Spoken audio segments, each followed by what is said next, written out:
আল্লাহ তাআলার দাওয়াতি মিশন শুরু করে দিলেন। মক্কার মধ্যে ইসলামের দাওয়াতকে ছড়িয়ে দিতে শুরু করলেন। মক্কার বাইরে ইসলামের দাওয়াত চলে গেল।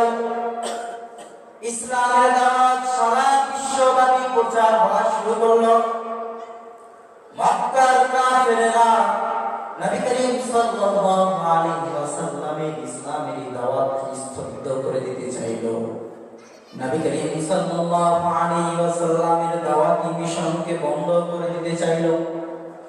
নবুয়তের ৭ম বছরে নবী করিম সাল্লাল্লাহু আলাইহি ওয়াসাল্লামকে মক্কার কাফেররা শিয়াবে আবি তালিবের মধ্যে নবী করিম সাল্লাল্লাহু আলাইহি ওয়াসাল্লাম এবং তার অনুসারীদেরকে শিয়াবে আবি তালিবের জেলখানার মধ্যে বন্দী করে দিল।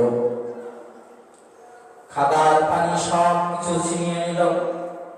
সামাজিক ভাবে মক্কার কাফেররা হযরত মুহাম্মদুর রাসূলুল্লাহ সাল্লাল্লাহু আলাইহি ওয়াসাল্লামকে বয়কট করলো। ব্যবসা বাণিজ্য বিবাহ শাদী খাবার পানীয় সব কিছু থেকে তাদেরকে আলাদা করে দিল।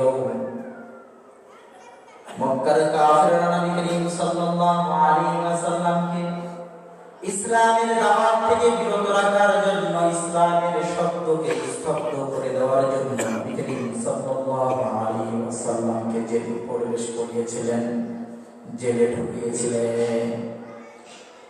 অর্থাৎ জেলে প্রবেশ করানো, জেলে ঢুকানো, এটা মুসলমানদের চরিত্র ছিল না।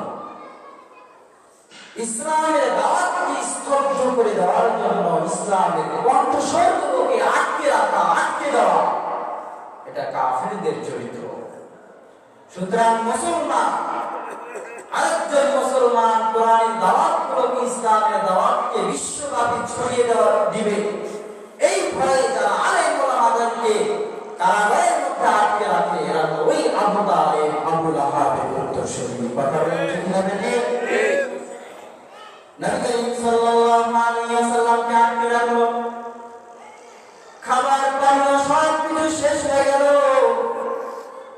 তাদের সাথে কিছু পশু ছিল, সেই পশুগুলো তারা জবাই করা শুরু করলো। এক পর্যায়ে পশুগুলো শেষ হয়ে গেল। ওই পশুগুলোর চামড়াগুলো তারা রেখেছিল, শুকিয়ে রেখেছিল। খাবার না পেয়ে এক পর্যায়ে তারা চামড়াগুলো কেটে কেটে খাওয়া শুরু করে দিল। খাচ্ছেন কে? রাহমাতুল লিল আলামিন, পৃথিবীর মধ্যে সর্বশ্রেষ্ঠ ব্যক্তি হযরত মুহাম্মদুর রাসূলুল্লাহ সাল্লাল্লাহু আলাইহি ওয়াসাল্লাম চামড়া খাওয়া শুরু করে দিল। চামড়া শেষ হয়ে গেল। খাবারের কিছু নাই। কিছু গাছপালা ছিল, গাছপালা থেকে গাছের পাতাগুলো খাওয়া শুরু করে দিল। এমন একটা পরিস্থিতি দেখা দিল, গাছের পাতাগুলো শেষ হয়ে গেল, জমিনের ঘাসগুলো শেষ হয়ে গেল, তাদের পায়খানাগুলো গরু এবং ছাগলের মতো, গরু ছাগলের লেজের মতো শুকনো হয়ে গেল। ওই শিয়াবে আবু তালেব রাসূলের অনুসারীরা খাবার খাবে, মায়েদের বুকের দুধ শেষ হয়ে গেল। ছোট ছোট বাচ্চাগুলো সেই জেলখানার মধ্যে কান্নার চিৎকার মারত। সেই কান্নার চিৎকার মক্কার অনেক দূর থেকে বাচ্চাদের কান্নার চিৎকার শোনা যেত। নবী করিম সাল্লাল্লাহু আলাইহি ওয়াসাল্লামকে 3 বছর সেই জেলখানার মধ্যে আবদ্ধ করে রাখল।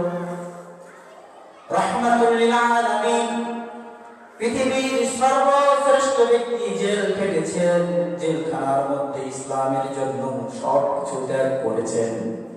বোঝা গেল জেল খাটাও আমার নবী সুন্নাহ।